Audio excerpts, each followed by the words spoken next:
Graças a Deus. Então vamos ler a palavra do Senhor. Evangelho de Marcos, capítulo 10, versículo 17. Só o 17. Marcos 10, 17.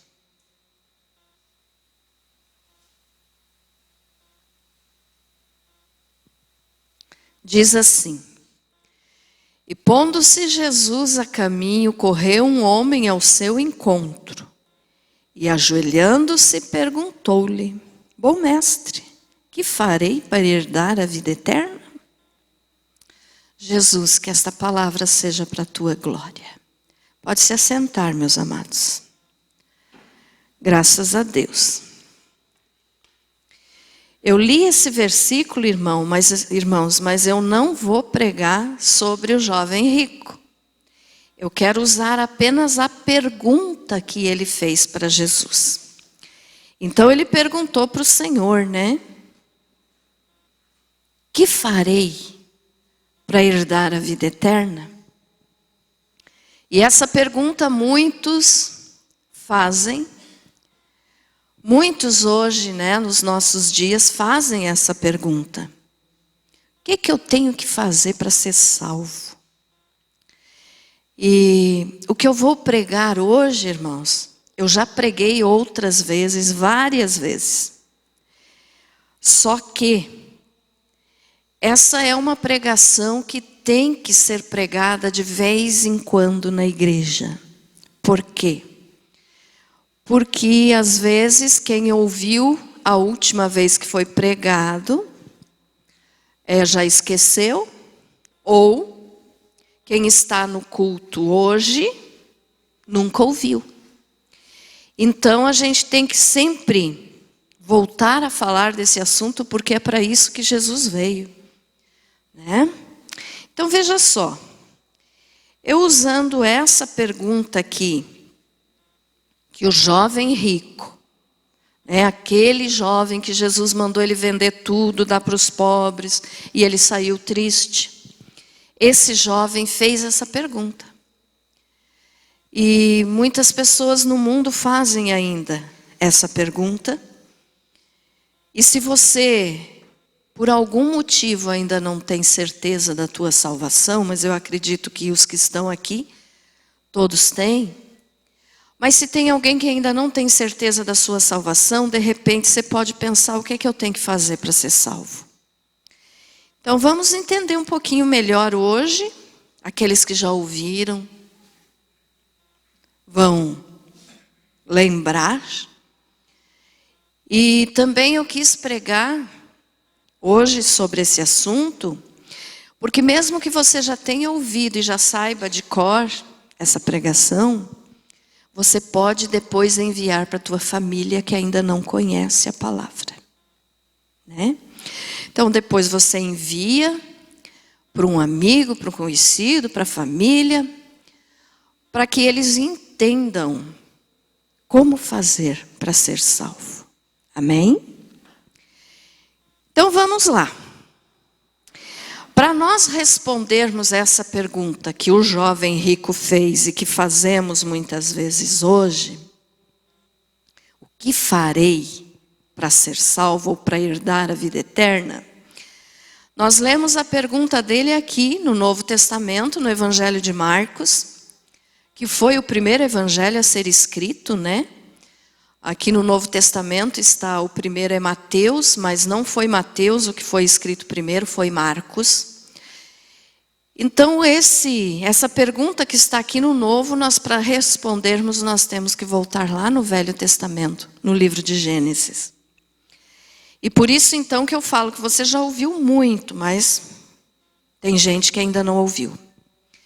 Então veja só. Voltando lá no Gênesis, né? Vamos lá agora para o livro de Gênesis, primeiro livro da Bíblia. E vamos nos basear aqui então do capítulo 2 para frente. eu vou citar 2 versículos, mas que não vão estar na sequência. Então vamos ver a história. Deus criou o ser humano. Deus criou o primeiro homem e o chamou de Adão. E ele colocou Adão no jardim que ele plantou na região do Éden, para que Adão cuidasse desse jardim. E depois, então, a Bíblia não nos fala o tempo que Deus levou para criar a Eva, mas a Bíblia nos explica que primeiro Deus deu condições para Adão poder ter uma esposa, né? A gente falando assim às vezes parece estranho, mas veja só. Deus não criou a Eva junto com Adão. Primeiro porque ele disse, né, que ele viu que Adão estava só, então e daí fez a companheira. Mas Deus criou primeiro Adão porque Adão precisava ter uma casa e um trabalho, para depois ter uma esposa.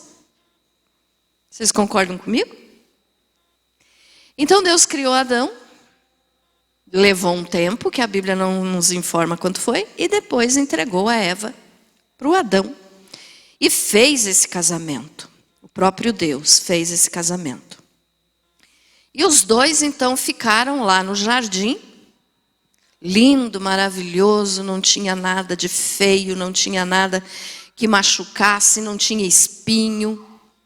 Até um detalhe, né, que eu gosto de falar sempre. As lindas rosas que tinham no jardim não tinham espinhos. O espinho só apareceu depois do pecado. Então eles cuidavam do jardim e eles não se machucavam, porque não tinha nada de ruim no jardim que pudesse machucá-los. E Deus colocou eles lá então para governar aquele lugar. Criou antes os animais, deu autoridade para que Adão cuidasse e dominasse sobre os animais. E deu apenas uma única ordem para eles. Deus deu uma regra que eles tinham que cumprir. Só uma. Olha só, Deus criou tudo de lindo, tudo maravilhoso, e fez um pedido só para o Adão e para Eva, mas o responsável era o Adão. Então ele disse assim, vamos ler ali Gênesis 2, 16 e 17. Gênesis 2, 16 e 17. Que diz assim, e o Senhor Deus lhe deu esta ordem: de toda árvore do jardim comerás livremente, mas da árvore do conhecimento do bem e do mal não comerás, porque no dia em que dela comeres, certamente morrerás. Então foi a única coisa que Deus pediu para Adão, para ele não comer daquela árvore. A árvore do conhecimento do bem e do mal, que estava no meio do jardim, próximo à árvore da vida. Olha só, Deus fez um único pedido. Deu apenas uma única regra. E o único pedido, a única regra que Deus deu para Adão, o resto ele deixou tudo livre. Adão podia comer de tudo, Eva podia comer de tudo que tinha no jardim, menos aquele fruto. Pois foi justamente o que eles foram comer. Né? Então tem um ditado por aí que diz que o que é proibido, que chama mais atenção, né? Que o que é proibido é melhor. Na verdade não é assim. Mas eles foram e comeram do fruto proibido. E daí, você conhece a história por que eles comeram, eu não vou estar explicando isso aqui agora. Terça-feira passada eu falei sobre isso. As formas que Adão tentou e enganou a Eva. E depois Adão caiu. Mas eu não vou voltar a falar nisso agora. Mas eles caíram então e pecaram e desobedeceram a única regra que Deus tinha dado para eles. Um pedido. Não era difícil de cumprir, né? Mas eles não cumpriram. E a partir do momento que eles não cumpriram, que eles desobedeceram, o pecado entrou na raça humana. Daí você pode dizer, mas pastora, que raça humana? Só tinha os dois ainda. Sim, eles eram humanos, era raça humana. E daí todos que nascessem deles seriam também humanos e já nasceriam como pecadores, né? Então veja só. E Deus disse, ó, no dia que você comer, se você comer, você vai morrer de certeza. Ó. No dia que comerdes, certamente morrerás. Mas eles comeram. E você pode dizer, mas eles não morreram no dia, pastora. Aí tem toda uma história teológica que eu não vou entrar nesse assunto. Mas eles não morreram fisicamente naquele dia. Mas morreram espiritualmente.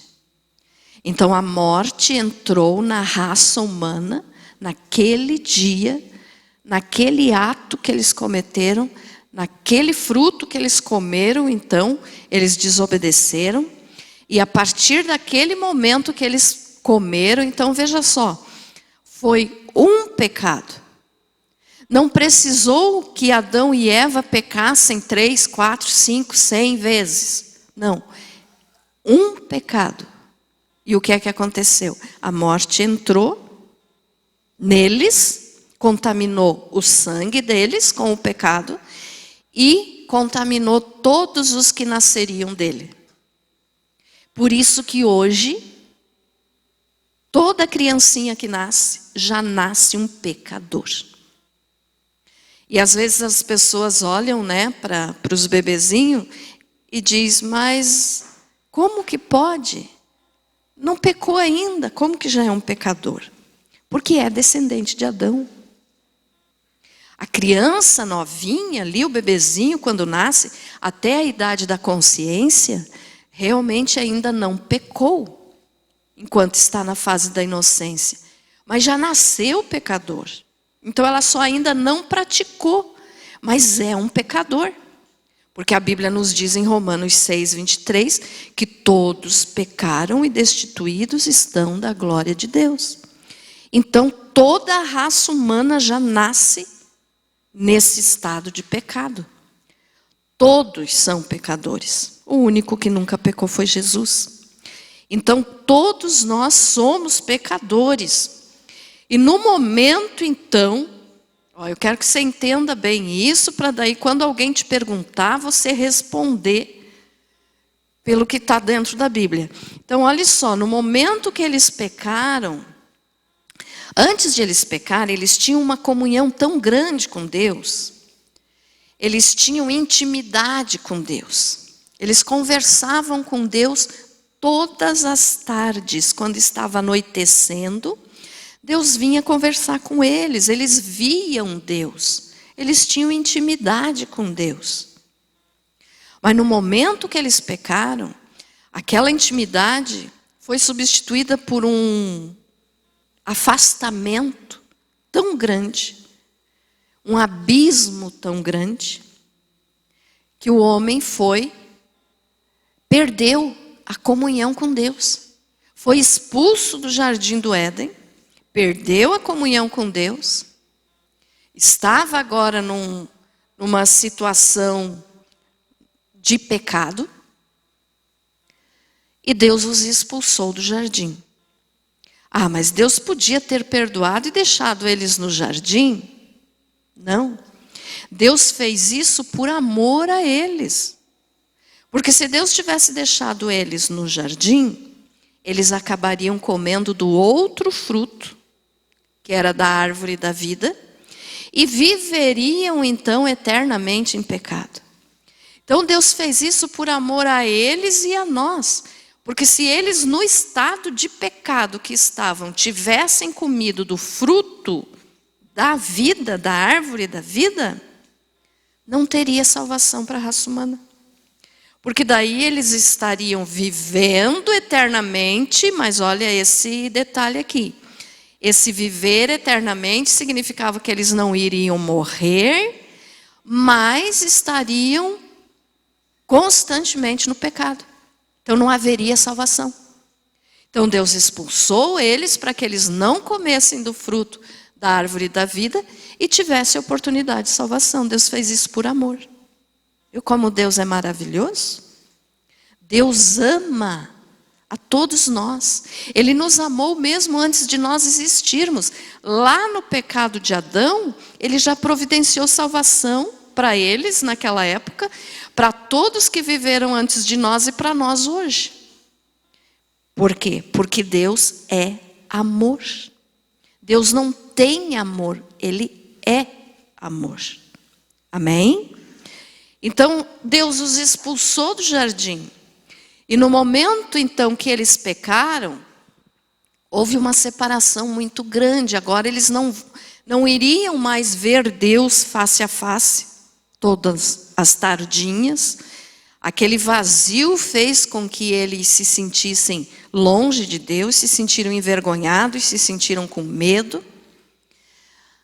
Se afastaram do Senhor. E por isso que cada um de nós, então, quando nasce, já nasce afastado de Deus. A criancinha ainda não pecou, mas já nasceu em pecado. Então, o que tem que ser feito para que aquele abismo que apareceu assim, aquele espaço tão grande entre o homem e Deus, seja preenchido?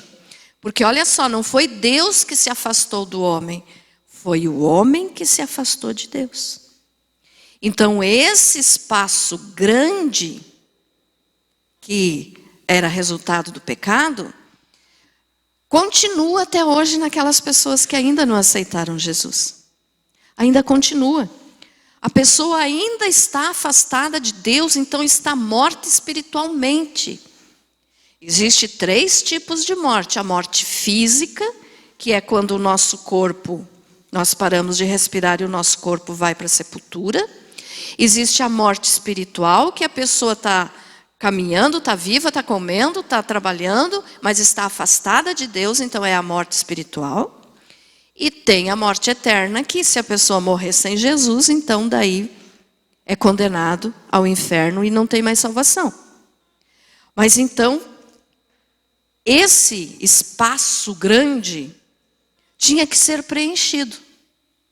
Tinha que ser dado um jeito para que o ser humano voltasse a se aproximar de Deus. Estão entendendo, irmãos? Amém? Então esse espaço enorme precisava ser preenchido. Para quê? Para que nós pudéssemos chegar novamente diante do Pai. Que o pecado nos afastou, a escolha de Adão nos afastou. Mas Deus nos ama tanto que Ele queria nos salvar. Então, o que Deus fez? Providenciou salvação para nós, dando o seu único Filho, Jesus Cristo, para morrer na cruz por nós. Então, quando Jesus veio, morreu na cruz por nós, Ele cumpriu o sacrifício para nos resgatar. Nos resgatar do quê ou de quem? Nos resgatar do inferno e nos tirar das mãos do diabo. Porque quando Adão pecou, ele entregou tudo para o diabo. É como se Adão tivesse assinado uma nota promissória em branco e entregado para o diabo. Está aqui, ó, tome posse da terra, dos animais, do ser humano, cada um que nascer vai nascer já pertence a ti. Foi isso que Adão fez. Então, quando Adão pecou, ele entregou tudo isso para o diabo. E Jesus, então, na cruz, ele pagou o preço dessa nota promissória por nós. Esse título de dívida, essa dívida não tinha como nós pagarmos. Era uma dívida enorme. Ninguém poderia pagar essa dívida. Mas Jesus pagou por nós. Com o quê? Com dinheiro, com joias, com ouro? Com sangue. Jesus pagou com sangue. Por quê? Porque no sangue há vida. Para uma vida ser resgatada, tem que ser resgatada por sangue. E só poderia ser o sangue de Jesus, porque ele, como ele nunca pecou, o sangue dele não foi contaminado. Porque às vezes as pessoas dizem assim, Jesus morreu na cruz, mas e quantos mais foram crucificados também? Só que tem uma diferença. As outras pessoas, as mulheres e homens, que foram crucificados no início da história da igreja, e até antes mesmo, porque nós temos o caso dos ladrões que foram crucificados junto com Jesus. E hoje até eu estava falando ainda para o Gui ali, que geralmente a gente diz assim, o ladrão da cruz. Mas você já parou para pensar que não é assim que a gente deve falar? Porque ele não roubou a cruz para ser o ladrão da cruz. Era o ladrão na cruz. Entendido isso? A gente fala umas coisas assim, às vezes, sem pensar.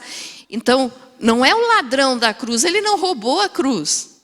É o ladrão na cruz. Então, aí a gente pode se expressar e dizer o ex-ladrão na cruz. Mas então, veja só, muitos foram crucificados, mas nenhum deles podia salvar a nossa alma. Porque todos já nasceram pecadores, eram pecadores, estavam condenados. Então, nenhum desses que morreram crucificados, ou que tiveram mortes cruéis, ao longo da história, nenhum deles podia salvar nossa alma. Por isso precisava ser Jesus, porque ele nunca pecou. Por ele nunca ter pecado, o sangue dele não foi contaminado com o pecado e a morte, por isso ele pôde vencer a morte. Quem sabe você já tenha pensado nisso. Por que tinha que Jesus derramar o sangue? Porque para um resgate tem que ter sangue. Porque o sangue está na vida. Não, desculpe, a vida está no sangue. Troquei. A vida está no sangue. Falei certo agora, Então, só Jesus podia nos salvar. Então, Deus providenciou isso para nós. Para que aquele buraco enorme de separação que ficou entre o homem e Deus pudesse ser preenchido novamente. Como que é preenchido? Com a cruz. Com o sacrifício de Jesus.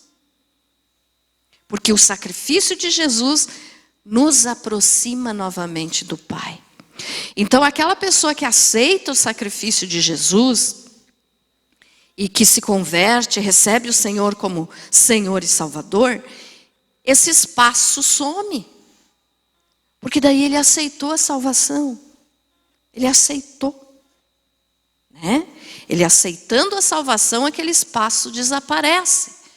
Mas não que nós deixemos já de ser pecadores, não. Mas a cruz de Jesus, o sacrifício de Jesus, carimbou aquela nota promissória para nós e disse assim, está pago. Por isso que Jesus falou na cruz lá, antes de ele morrer, ele gritou bem alto, tetelestai. O que é isso? Está consumado. Ele estava dizendo, eu paguei o preço. O ser humano agora é de Deus de novo. Merece um glória a Deus isso? O ser humano agora pode se aproximar novamente do Pai. Foi isso que Jesus disse quando ele disse está consumado. Porque aí ele estava dizendo, Pai, estou pagando o preço. Estou resgatando a alma deles da mão do diabo. Estou tirando eles do inferno. Porque se nós não tivéssemos aceitado a Jesus, nós todos iríamos para o inferno, que é o que nós merecemos. Mas pela graça de Deus, pela salvação, pela fé em Jesus, hoje nós estamos caminhando para o céu, ao invés de estar caminhando para o inferno. Só que tem um detalhe. Esse espaço que Jesus preencheu novamente, através da cruz, a pessoa só vai conseguir se aproximar do Pai se fizer um esforço. Se aproximar, buscar, estar em comunhão, ter intimidade com o Pai. Não é dizer assim, então Jesus já morreu, eu não preciso fazer nada. Não. Primeiro nós temos que aceitá-lo, aceitar o sacrifício, o plano de salvação que o Pai preparou para nós. E depois nós temos que fazer a nossa parte. Ou seja, quero viver para Deus. Jesus me resgatou da mão do inimigo. Jesus me tirou do inferno. Então eu não sou mais desse mundo. Por enquanto eu vivo aqui, mas não sou mais daqui. Nós somos peregrinos nessa terra. A nossa casa não é aqui, o nosso lugar não é aqui. Por quê? Porque quando nós aceitamos Jesus, nós nos tornamos cidadãos do céu. Amém? Então, nos tornando cidadão do céu, a nossa casa é no céu. Nós viemos do Pai, vamos voltar para Ele. Agora tem um detalhe. Aquele que não aceita o sacrifício do Senhor Jesus na cruz, esse vai continuar com aquele espaço enorme de separação, está morto espiritualmente, pode estar caminhando, trabalhando, comendo, fazendo tudo que tem direito, mas está morto espiritualmente, porque está separado de Deus. Então essa pessoa não aceitou o sacrifício, não aceitou o plano de salvação. Olha só, Jesus morreu como o unigênito do Pai. O que quer dizer isso? Só tinha Jesus desse tipo, como unigênito. Ninguém mais ocupava esse cargo. Jesus, o unigênito de Deus, porque ele era o único, o Filho de Deus. Quando ele ressuscitou como primogênito. O que é o primogênito? O primeiro de muitos. Então Jesus ressuscitou, venceu a morte e foi o primeiro de muitos que vão também ressuscitar e vencer a morte. Então tem diferença de ser o unigênito do Pai, quer dizer, só tinha ele. Unigênito, classe única. Só ele preenchia essa vaga, vamos dizer assim. Só Jesus. Ele morreu como unigênito. E quando ressuscitou, ressuscitou como primogênito.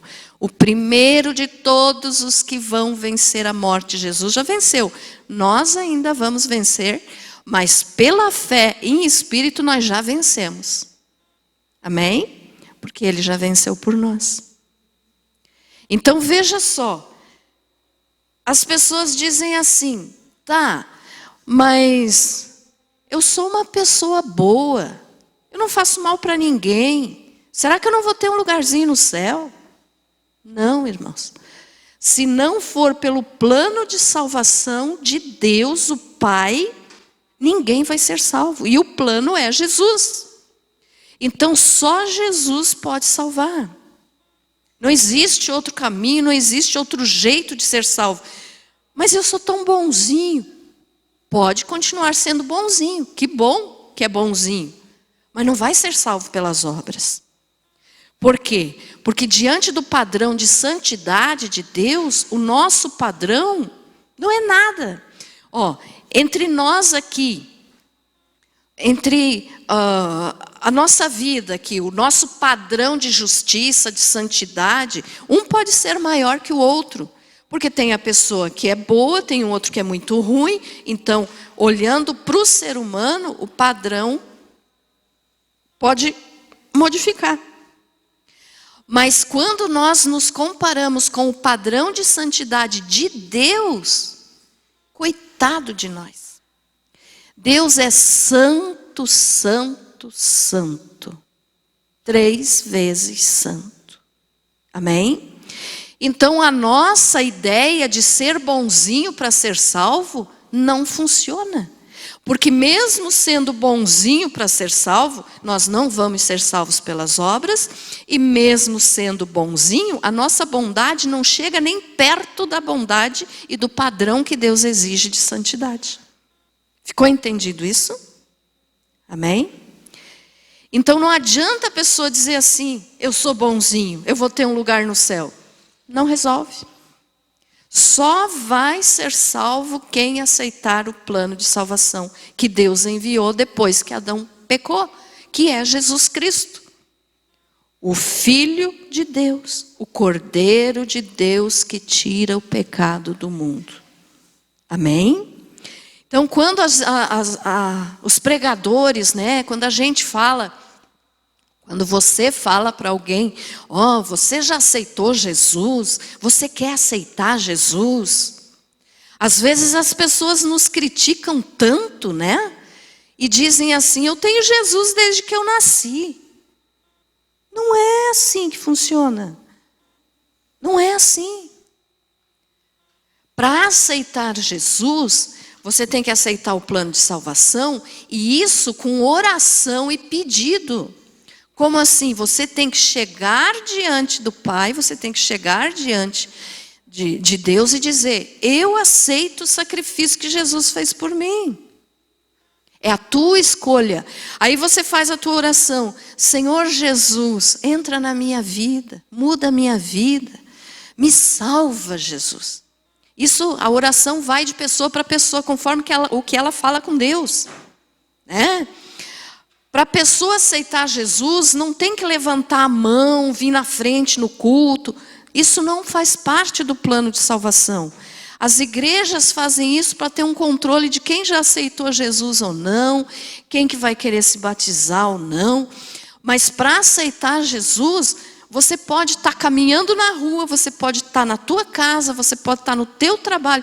Se você falar com Jesus, Jesus, entra na minha vida, me salva. No mesmo momento Ele vai te salvar. Amém? Mas a pessoa tem que escolher. Por isso que a gente faz a pergunta, quem quer aceitar Jesus como Salvador? É por isso. Porque a pessoa tem que fazer a escolha. Ninguém pode aceitar por ela ou por ele. É escolha própria. Então, essa pergunta que muitos nos criticam, né? Por causa disso. Ah, porque eu não vou na igreja porque já vão perguntar para mim se eu quero aceitar Jesus. Você com certeza já ouviu isso de alguém. Mas é claro, mas nem todo culto a gente pergunta. Mas tem aquele culto que a gente diz, quem quer aceitar Jesus? E é a oportunidade da pessoa. Agora, se a pessoa rejeitar, é a escolha dela. Aí o que é que vai acontecer? Infelizmente, não vai ser salva. Então, o plano de salvação do Pai para o ser humano, para tirar o pecado, para tirar a morte, é Jesus Cristo. Mas a pessoa tem que aceitar. Deus não obriga ninguém a aceitar. Deus não força a pessoa. Deus não pega a pessoa e diz, se ajoelha aí que você vai me aceitar agora. Deus não faz isso. Ele ofereceu seu único filho. Se a pessoa quiser aceitar, vai ser salvo. Se não quiser, Deus não obriga. É a escolha da pessoa. Mas daí tem as consequências, né? E a consequência daí é na eternidade. Porque daí a pessoa não sendo salva, só tem um caminho, inferno. Como que pode entrar no céu uma pessoa que rejeitou o plano de salvação de Deus? Não entra, não tem como. Então essa oração tem que ser feita pela pessoa de coração, de verdade.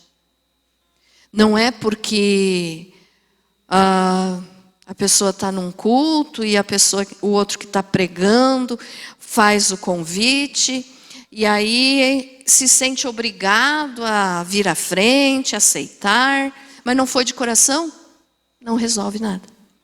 Continua sem salvação. Agora, aquele que aceita, que diz, Senhor, perdoa os meus pecados, entra no meu coração, fica comigo, salva a minha alma. Eu reconheço que sou um pecador. A pessoa tem que reconhecer que é um pecador. Se não reconhecer, não adianta. Quem aqui reconhece que é pecador? Todos nós, né? Mas por incrível que pareça, tem gente que não se acha assim. Tem gente que se acha perfeito. E sabe de uma coisa, meus amados? Que bom que nós somos pecadores. Porque Jesus disse que Ele veio para os doentes, para os que precisam de médico. Então Ele veio para os pecadores.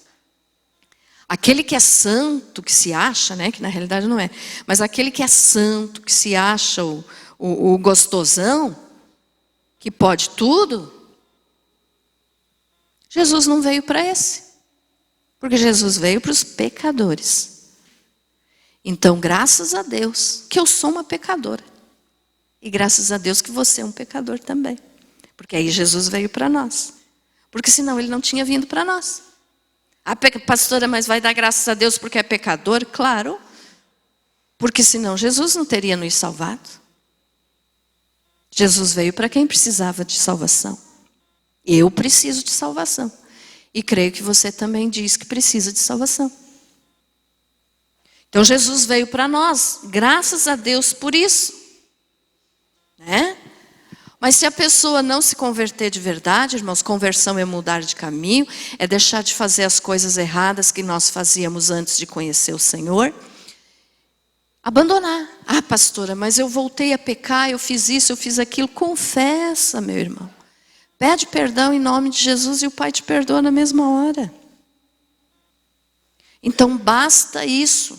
Reconhecermos que somos pecadores, que precisamos de Jesus para ser salvos e que sem Jesus nós estamos condenados ao inferno.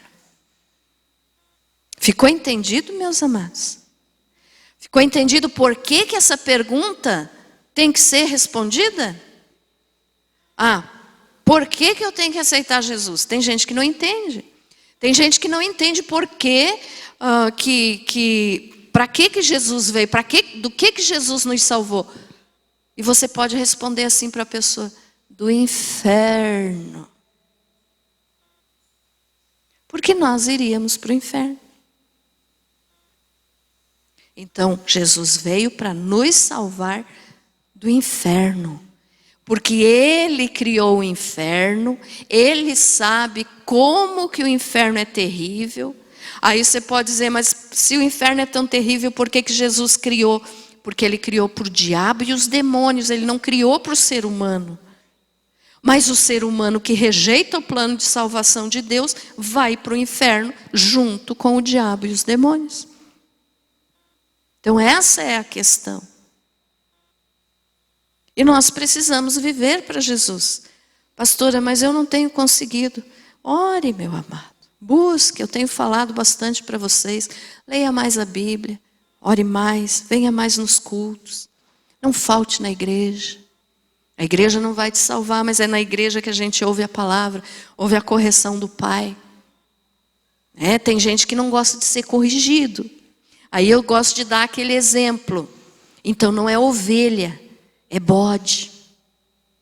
Porque a ovelha, o pastor corrige a ovelhinha e ela obedece. Ele vai lá com o cajado direcionando ela e ela vai obedecendo.